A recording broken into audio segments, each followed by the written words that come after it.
Welcome back to the BDGE Dynasty Fantasy Football channel. I am joined by Adam, and we are going to try out a new video format today, or a little bit of a game that hopefully you guys enjoy. Let us know if you think this is fun, if you want us to do this again, if you want us to do a different type of format of this, because we're putting out so much content, we want to keep it fresh. We want to try out new things, and we know that based on a bunch of different trivia games we've already played on some of our other channels on BDGE, you guys have a lot of fun with these. So basically the way this is going to work, we each chose 3 rookies in this class. I don't know which rookies he chose. He doesn't know which rookies I chose. And we want to project their career path. Basically, we want to take some players that have already played in the NFL for some time and say, hey, for this rookie, I could see one of 2 ways that their career can go. But we're not just going to lay it out plainly. We're going to pop up 2 veterans for each rookie that we chose, and the other person is going to have to guess who those players are based on their PFR, career, bio, paths, whatever. And you guys can play along at home. You can pause as we're trying to guess.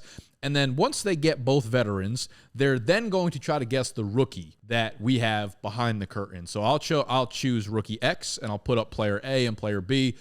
This is kind of long-winded, so you will figure it out as we play. It'll be fun. You can pause as we put stats and players up on the screen, and let us know how you like the video down below. Are you ready to rip? Hank, ready to go, baby. You ain't got to say no more after the hang.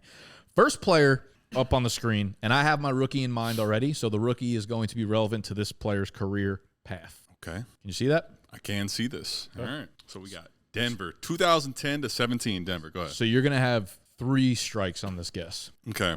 Some of these are going to be really easy. Some of them are going to be a little bit more difficult. 2010 to 2017, finishes in New York. Also had a season in Houston. Outrageous stats. I mean, just by the number, I got to guess Demaryius Thomas. This is Demaryius Thomas. Good pull there. What gave it away? The fucking 8 straight seasons of a bajillion yards. I mean, I was going through so many different things, and it's what I was thinking.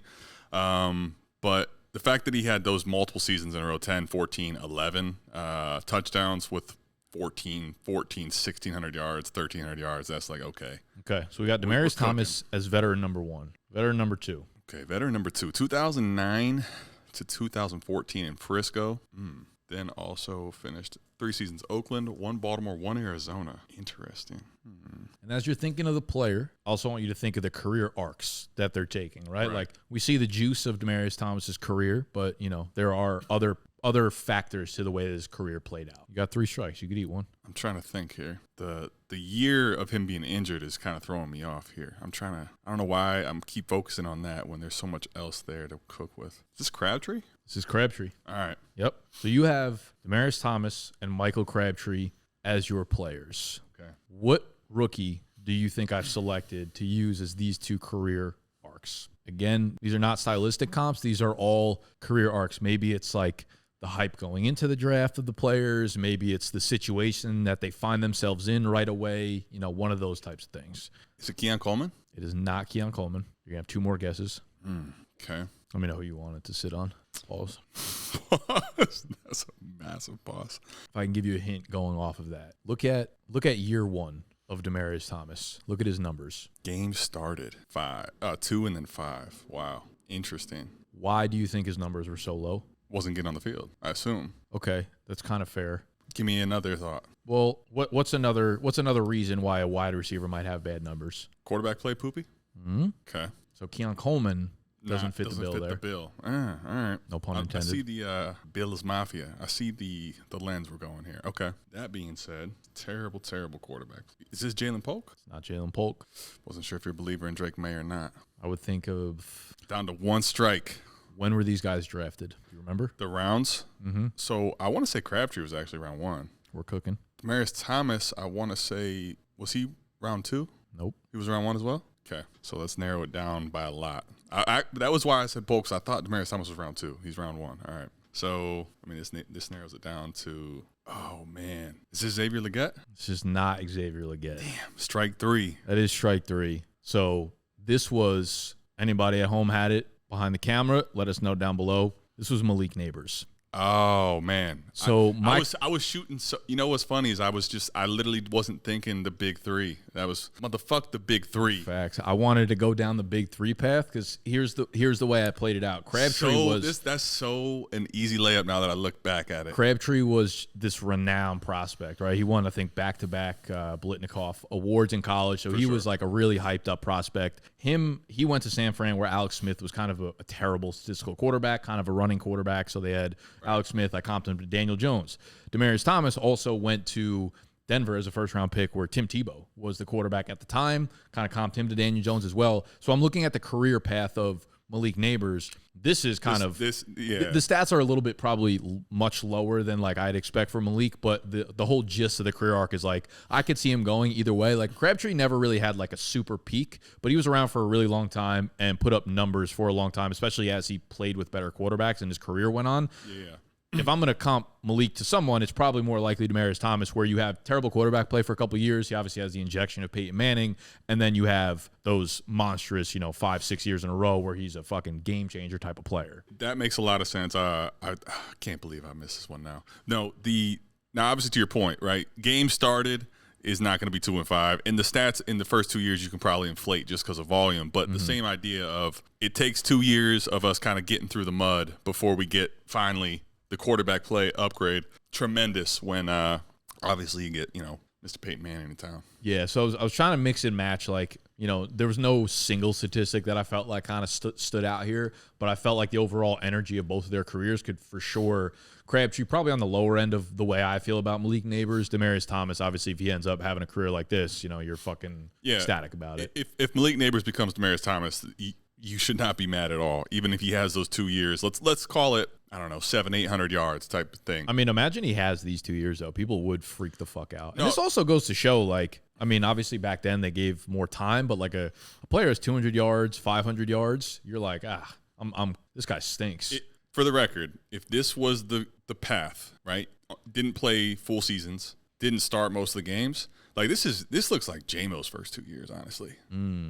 And you know what's crazy is people basically, I would be included in this, calling him a face planter. And then all of a sudden you got electricity. I mean, look at the jump from year 2. Imagine what you had to buy him from after 2011, or buy him for after 2011, and then what you got from 2012 through fucking 15. What's so crazy is I almost don't even remember the first 2 years. Not just that, not remember the years, but I don't remember the injuries that went along. And you basically look at the rest of it. He plays full seasons almost the rest of his career. I actually don't know if those are injuries or if he was just like not ready to get onto the field, which I don't know. Like you draft him in the first round. The only reason I say like there's no way he's not suiting up, right? Because games, if that was 16-16, but he's only starting 5 and 2, it makes me think it had to be an injury for both years. But to the point, like if it was injuries, I'm saying the narrative after you have the complete picture, no one ever said Demaryius Thomas was injury prone, but there might have been some things around that after year 1 and year 2. So to the point of Crabtree, though, I think that Dynasty gamers, if you look at that one, if you pull that one on the screen,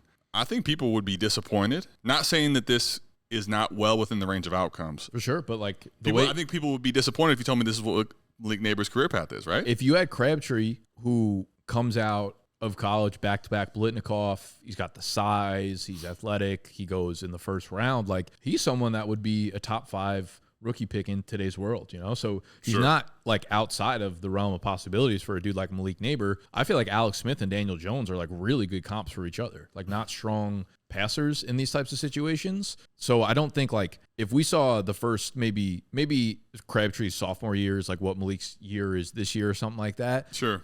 I don't think it's crazy. And then by year 4, which would be Malik's year 3, you have 85 for 1,109. He had the injury, kind of bounces back, eventually gets back to being a 1,000-yard receiver again. But, ups and downs of the career. But this is sometimes fucking players, have these types of careers. For sure. No, I think it's it should give at least a little bit of context to, like, if this was the range of outcomes, you had some usable seasons. He wasn't terrible, but you never hit like what people are probably thinking Malik Neighbors can be as a ceiling. But where Demaryius Thomas, you had to wait a little bit because of the quarterback play. Right. But if you what I'm saying. If you like held true, no one thought like this. Everyone thought Michael Crabtree's career was probably going to be Demaryius Thomas's career. Yeah, true. And true. It just happens for sure. And I think that's definitely the point. Like to what you're saying, of the big 3 receivers, Rome, Marv, and Malik, I love them all. And I personally, right now, when I look at it, I don't want to say that any one of them bust or underperforms, but the likelihood all three of them are Demaryius Thomas or better is probably actually not that great, frankly. No, I mean, his numbers are outrageous. That 5-year period. I can't imagine there was like too many better wide receivers ever to have a 5-year period like that. I mean, it was like 1,510 for fucking years. Yeah, I mean, you got to get the quarterback play like he did too. That'd right. be great. Peyton was all time at that point too. So all right. So first player I'm going to give you here. This is of this rookie. This is the first player comp. I already know who this is. I'm gonna be nice at this. This is one of my best trivia type games when I'm just looking at. That's why everybody knows this is the game you created. Facts. Not that this was a difficult one, but this is definitely Tyler Lockett. I know he's a little bit slow out of the gate, and then he just went kind of bazooka for 5 straight years with Russ. Yep. Let Russ cook. Next. Okay. Bang. Let's see how nice you is. 4 years straight Chicago. We had a 81 for 1,004. This is Darnell Mooney. Darnell Mooney is correct. Okay. 2 for 2. You cooking. Okay, so we have Lockett and Darnell Mooney. Okay. These are the player options career pass. Okay. Obviously, Lockett would be more of the high side and Mooney more the low side. Lockett's a very high side. Mooney, okay, so I'm thinking draft capital. Neither of them were super highly touted. I know we weren't doing super like stylistic type players, but they're both on the smaller frame side. Mooney, I mean, throughout 4 years, you get like a random guy that you drafted that had a 1,000-yard season. I feel like you're kind of cool with Mooney. If you get to the Lockett realm, then you're fucking ecstatic about it. For sure. They're both downfield playmakers. They're both pretty good route runners. We get 3 strikes here, so I'm just gonna throw out Jacob Cowing for the first one. Okay. Like where your head's at? No, not Okay. Jacob Cowing though. Okay. This one I think is probably my toughest. So we'll see if you can rip it off early. Okay. I mean, Lockett had good QB play, but he was playing behind Doug Baldwin for a few years, and that's why he took a minute to break out. Darnell Mooney, I want to say Mooney, I feel like Allen Robinson had a really big year the year prior to Mooney's, but he was playing, I think those were the Mitch years probably. The draft capital, you were onto something for sure. Okay. It's not perfect, but in these ranges. Yeah, these aren't going to be. Damn, I'm just trying to think of like 3rd, 4th, 5th round picks now. It's not going to be like Malik Washington. It's not going to be a Malachi Corley. Jalen McMillan was more of a slot guy, where I feel like Lockett and Mooney are more downfield playmakers, really, than they are slot guys. What about Javon Baker? Javon Baker is not the correct answer. Okay. All right. Okay. 2 strikes. 2 strikes. How about Jermaine Burton? That was not where I was going with. That's a good one. I thought Burton could be the Lockett comp. I thought that Burton was going to be one of the guesses that you had that wasn't it. That was the closer one. Burton, Lockett, I feel like have similar game styles, but also he's sitting behind, Chase for a minute, whatever, year 3 type of breakout. So the player here to reveal is Roman Wilson. Okay. Roman Wilson also kind of fits the frame of both these guys. Roman Wilson, like if you look at Tyler Lockett, both late, round 3 draft capital, 5'10", 182 versus 5'10", 185. I think that if you look at the range of outcomes for Roman Wilson, obviously one thing that I see for Darnell Mooney especially, right, is on this team, like right now George Pickens is really the only option that we really feel good about as far as earning targets. And I know they're probably not going to throw the ball a ton, but I don't really think this Chicago team chucked the ball all that much necessarily either. Sure. And obviously the one thing here is that you have one really good season based on just a ton of force-fed volume, but the reality was he wasn't actually him at all. Yeah. 100 targets as a rookie. I mean, it's not out of the range of outcomes for him in Pittsburgh. That's a good one. And they also typically don't miss as far as like that's range. But that's fair. Now the other thing with Pittsburgh guys is you'll see sometimes these Pittsburgh receivers that it looks really good for a year or two, but then they trade out because they're like, all right, we've seen enough and we need to get off of this guy. With Tyler Lockett, obviously the high end is if he actually catches going to this. Look at Tyler Lockett. It took him a minute to get going. Yep. Right now, like quarterback play, we're not really sure if this is really going to be the long-term Pittsburgh quarterback solution. But you see 2019 through 2023 basically. Like obviously the targets are still there, but the yardage start to come down as he gets older. But if he had this type of a career path, while it starts very slow, I think it would be one that we'd all be pretty excited about. Yeah, absolutely. All right, bring a bite. Rip it. Player number 2. Okay. This is going to be the hardest stat sheet for sure. Oh boy! All right, hit me with it. If you know it, drop it in the comments. I mean, obviously those last 3 years I can kind of throw out the window just based on he didn't really do anything. So let's think. I'm not gonna lie, this is nice work. This is very well done. Tough shit right here. I'm trying to think based on just the New York thing, and I don't know if this is correct. Is Chris Ivory? This is Chris Ivory. Swear to God. Let's go, baby. Good fucking pull. Wow. This is Chris. Act like I don't do this. Act like you've been on the trivia couch before, brother. Imagine thinking that I wasn't going to pull Chris Ivory on the first fucking one. All right, Chris Ivory is veteran number 1. Veteran number 2. Watch, I'm gonna end up messing this one up now. All right. No chance. Oh, all right. Well, no. This is Timothy Connor. This is Timothy Connor. Okay. So your 2 players, All right. Timothy Connor, Chris Ivory. Chris Ivory. All right. Now, again, I would take a look at the way their career went. Chris Ivory. You could say kind of took a minute to get going, but really he gave you 3 okay seasons in the Jets. The opposites here. The weird part is you're throwing me off with the first year in New Orleans actually pretty decent for a rookie. I would probably throw that out. Okay. Yeah. All right. So throw that part out of the maybe like average the first 3 years together. Okay. All right. So point is not as much. Yeah. Takes a while to get going. Okay. Now Chris Ivory, I'll be honest, I cannot remember his draft capital at all from 2010. I want to say he might have been undrafted. Okay. And then James Conner was, if I remember right, round 3? Yeah, 3-ish. Okay. The thing with Connor was he's sitting behind Lev, obviously. Mm-hmm. You heating up there with something. All right. Are you doing this to James? Is this Trey Benson? Not Trey Benson. Oh, okay. I was about to say that would have been been a good peel off point. Yeah.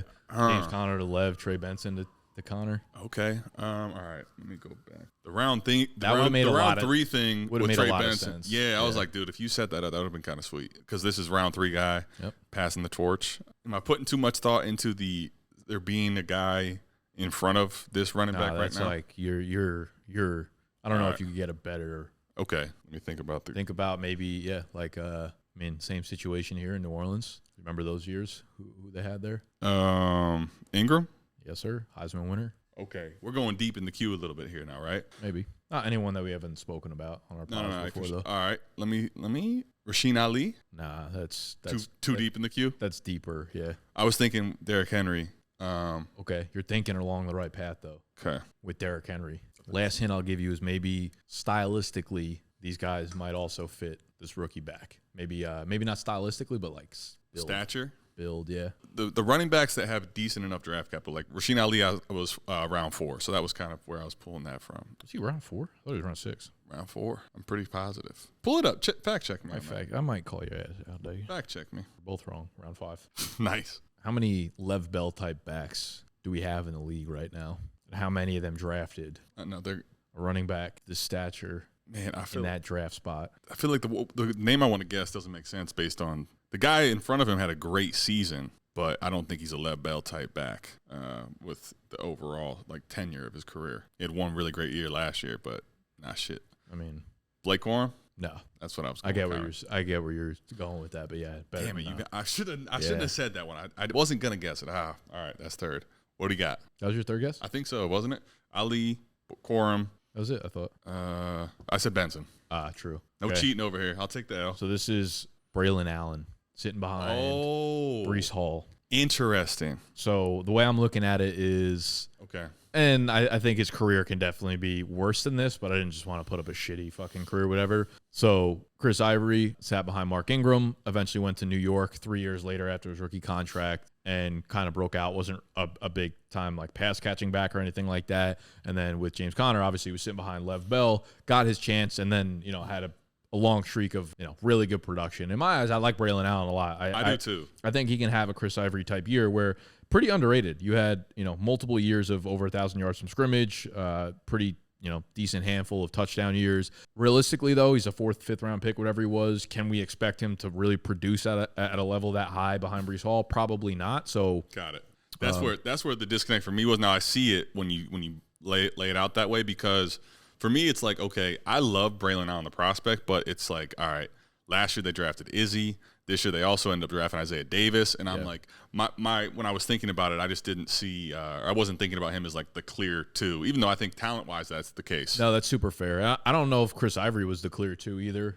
James Conner definitely wasn't his spot, but that's why I try to give like the range. I get it. Chris Ivory to James Conner. So I think if Braylon Allen end up having either Breece Hall move on or injury, though, could end up popping. I get 100%. It. So all right, fair. All right, so we're 0 for 3 so far. One of us has got to fucking pop off. We need here. to dial it in. man. Yeah, I'm about to right now. You better. No, you. I'm going to need you to bring it. All right, Nicholas, we'll start here. This rookie, this is my low-end comp for him. This is your low-end comp for him. Can you guess this player? Oh, 15 touchdowns. This is Dwayne Bowe? That's correct, Mr. Dwayne Bowe. For some reason, I remember him going to Cleveland, but I thought he might have pulled off like one decent season there. I kind of wish that that wasn't on there to give it. I felt like that definitely gave it away, and it also really hurts to see that. I also would have known because the 15 touchdowns is something that I feel like I have top of mind. We've done like every player who's had a 15 touchdown season, and every time Dwayne Bowe's the one you can't guess. I usually get it, but everyone's like shocked about Dwayne Bowe being on the list. For sure. So now it's like ingrained in my brain. So, okay, Dwayne Bowe. Okay, I like it. All right. And then here, although kind of layup-y here. Yeah, I mean, I don't think it's Bo Melton. I don't think it's Noah Fant. Don't think it's JSN. So I'm just going to have to default to DK Metcalf. Tyler DK Metcalf. Kind of shook me for a second. Okay, so we got DK and we've got Dwayne Bowe. Huh? Okay, so we're talking about 100 and nearly 20 targets out the gate. So it's not Malik Neighbors. I also don't think we're probably looking at Rome to have this type of production out the gate. So my mind, I almost want to just do two guesses right away. Okay, rip him. Let's go Marv as one. Okay, not Marv, but Brian Thomas?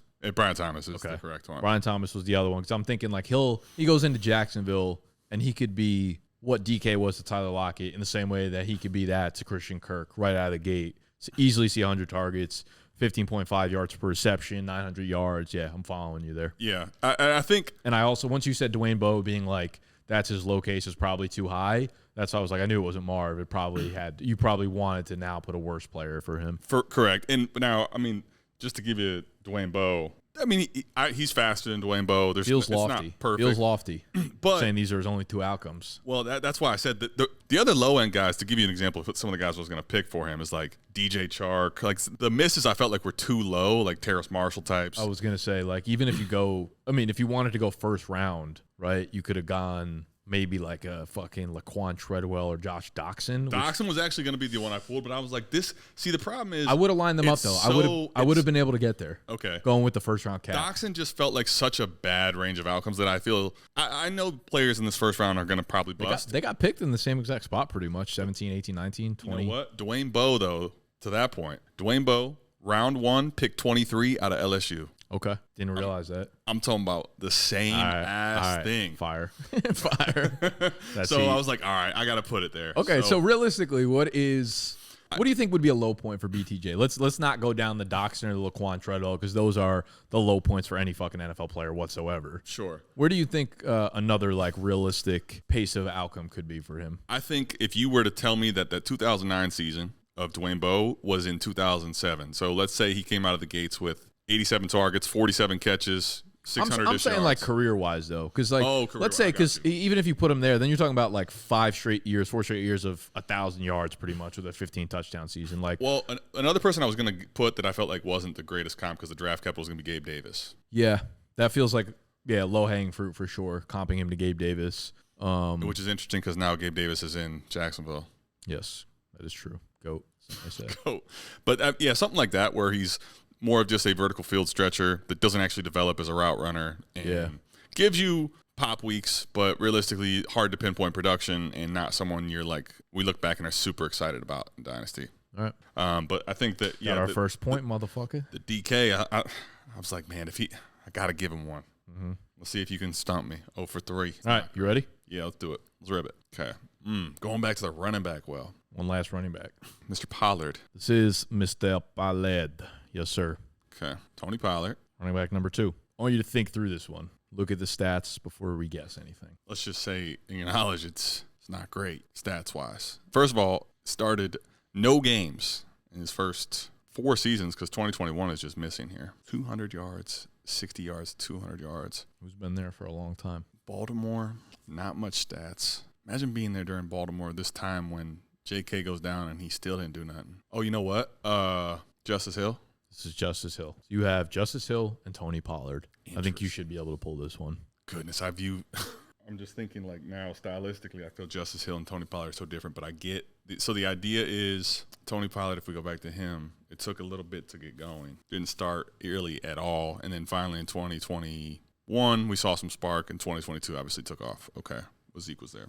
JK obviously got hurt. So I don't know if that's kind of like they're being drafted as a complimentary back. That's what I'm thinking. That's what I'm trying to get, what I'm gathering here. Oh, wait a minute here. Let's go with, is this Bucky Irving? Not Bucky Irving. I'm going to get Bucky Irving behind. I would say also for this one, White. Okay. I think stylistically, there's definitely overlap with this player and those guys and these guys. Okay. As the way that they play. Mm-hmm. I mean, I view Tony Pollard as like a kind of like a slasher. Maybe stylistic wasn't the right word, but What's the word then if it's not stylistic? athletic profiles. Oh, man. You know what's crazy? I don't really know much about Justice Hill's athletic You don't profile. know Justice Hills? All right, then maybe I'll negate No, but it's that clue. no, it's all right. No. We're I'll just say Justice Hill. Justice Hill, the most impressive part about his entire tenure as an NFL player is his combine, for sure. Jalen Wright. It's Jalen Wright. All right. Yeah. I was actually going to guess Jalen Wright just based on Tony Pollard and the idea here, but I was like, in my mind, I wasn't thinking. I didn't actually think Justice Hill was like that from the combine. Interesting. He ran like a 4.38. I think he might have ran the exact same thing. He might have had as like Jalen the same Wright. Yeah. player profile or something. So for me, I'm like, obviously, he goes into Miami. He's not starting over Mostert this year. He's not starting over Achane this year. And who knows how long we're like clamoring for him to get onto the field the same way that we did for Tony Pollard. There's also a chance that Mostert hangs around for 2 more years. Achane is there for 4 years, is really good, and he ends up having a Justice Hill type year where everyone's just like, oh, Justice Hill was a player who beat out Chris Carson in college and didn't get like shit draft capital. Right. Really athletic, but just never got going at the NFL level. So I'm looking at these guys and I'm like, I think these are Jalen Wright. If he's the player that people think he is, he could certainly have a Tony Pollard career path where we're always like looking for more. He gives us it in glimpses, or he can go down Justice Hill's path and just not be good, but Not be get there. the work. Yeah. I started to see that, and the different range of outcomes I think made sense with the Miami backfield and the fact that we could be wanting Jalen Wright to get on the field. But if Mostert doesn't go away, I mean, at least for now, who knows if they keep around a knowing guy like Jeff Wilson. Like, what if it just is so murky for his path to the workload on the field? I think there's a chance that Achane is just like fucking incredible too, and that like he ends up being a 17, 18 touch guy where that leaves 8 touches for Jalen Wright too. Where it's like even if Mostert's gone, it's still Achane's backfield. Right, where it's I could see that too. I think that the Pollard one, if it was the range of outcomes for Pollard, that could make a lot of sense where it's people end up moving on from him because he is not giving you the work right away. We're going to be pretty anxious at running back. If you don't get it right away, it feels like you're waiting for that year. Of like, when is Achane going to be out the picture? When is Wright going to get his chance kind of thing, Yeah, that makes sense. I don't see like a range of outcomes within the near future where he breaks out. I kind of like if you go back to Pollard's and you put that on the screen, right? Where I kind of see it too is, okay, to the point you've made with Achane, right? So let's say Achane actually stays healthy, starts to produce. When Achane goes to get paid, they might be like, listen, it's not happening. Yeah. And that's where Jalen Wright could end up taking that workload 100%. a lot later on in the career, year 4. You know? Hundo. All right, I like that one. All right, Dan.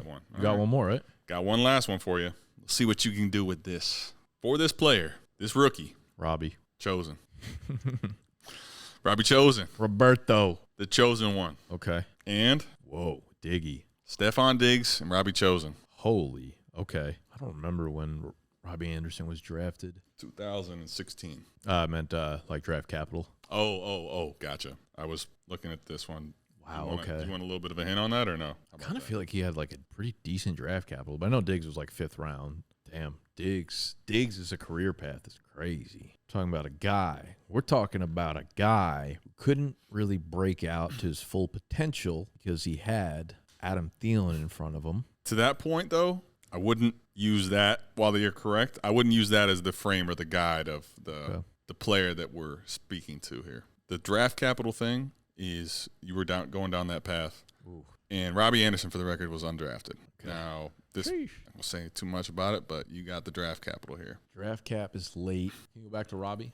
Mm-hmm. I mean, Diggs broke out kind of right away. 720 as a rookie. Right. 903 is a soft. That's more the path I was thinking about with this Diggs thing. It's not necessarily that Thielen was in the way from keeping him to get to this crazy high-end upside, but... Go back to Robbie. Started about half the games. Even Robbie had a decent rookie year, good sophomore year. Single 1,000-yard season. Oh, Troy Franklin. Bang. Let's go. Troy Franklin, because if you look at both of these guys, right? Now, the ranges of outcomes and what like they it, do yeah. is different, but there is no scenario, I don't think, with the opportunity path in front of him that he's not getting decent target volume off rip. Sure. Day 3 draft capital, which is, I mean, Robbie chose an undrafted, but I was going with that day 3 capital. I like this. Career path for him is good here. Yeah, where it's like, okay, you see flashes, he's playing, a lot of target volume, but ultimately doesn't actually really hit for fantasy. Like, you think about this, Robbie Anderson was one of those guys that, you know, had pop weeks. The speed was there. You saw some definitely good plays, but overall kind of was meh for fantasy. Obviously gave you the 1,000-yard season, but never had overall season he put together where you're like, damn, that was it. Yeah. Now, if you look at year 2, though, if for example, let's say this was the career path for Troy Franklin. His trajectory, yeah. If you look at going after his second year, if he had 114 targets, 7 touchdowns, almost 1,000 yards, people be going crazy. Andrew be going wild. As a 4th rounder, yeah, for sure. So Diggs was more so. I know Thielen was there realistically, but it was a slow build up where the targets keep coming, and then he actually is blast off. Yeah, he is who Andrew thought he was. Exactly. This is Andrew's career path for Troy Franklin.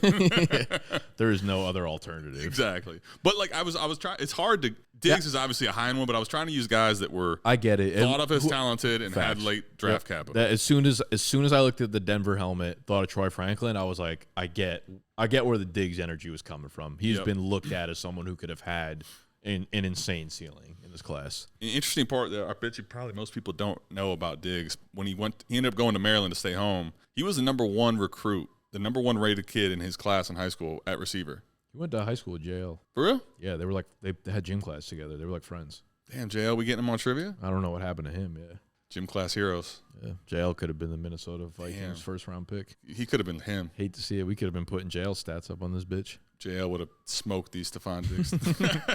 JL Braylon Allen comps would have went crazy. But yeah, that was kind of the idea behind it. That makes sense. These two guys. Even I think there's probably a range of outcomes though. To be honest, like I could give you a day 3 guy that give you absolutely nothing. I think that there's even a chance that this is not what he ends up being. But I feel like the volume that he's going to get with the quarterback that he played with is probably still likely to give you some type of range of this. Yeah, I think it's real. Like he has one real big pop season. I think the first, over the first 4 seasons, you average it out, he was probably seeing about 100 targets a year, some up, some down. I don't think that's crazy with Troy Franklin. Right. And the fact that, they don't really have much there as far as target competition and Bo Nix's attachment. There's, probably early in his career he's going to see a lot of volume, but does he do anything with it? I think is going to be the I was even going to say, like, to take it a step further, I think Sam Darnold was actually he was probably later on, 2018 maybe. Darnold was the Baker 2017? class, which was 2018. 17 was Myles Garrett. 2018, yes, 2018 okay. was Never Baker, mind. yeah. I was going to say, because, like,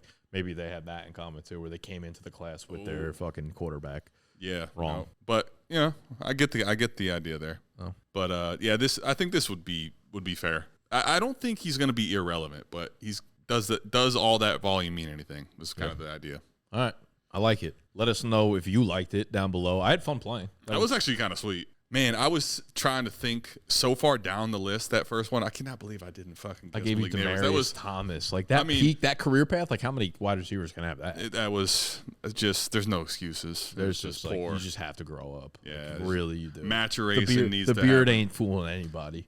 I need to start, all this lost hair, I need to start doing something with it, man. Exactly. That was rough. Using a source, Demaryius Thomas. We got there, man. I finally got off the schneid. Last one, Jalen Wright. We did there. And let us know if you want us to keep experimenting with these games, because like I said before, we have an entire trivia YouTube channel that we're putting out like daily videos up on, that we play a bunch of games that are less like Dynasty or fantasy football focused, and they're more just like fun. It's really popular, so I figured like let's try to take some of that energy and like figure out ways that you guys can get involved with it. So maybe you don't want to hear this shit every day, or you don't even want it weekly, but like we like to experiment with this stuff, and it's fun for us to just sit here and kind of fuck around and play these trivia games. So let us know if you liked it, if you did, down below. If you have any ideas that you want to see us play with, let us know. And subscribe to the trivia channel as well if you have not seen that yet. Hi. All right.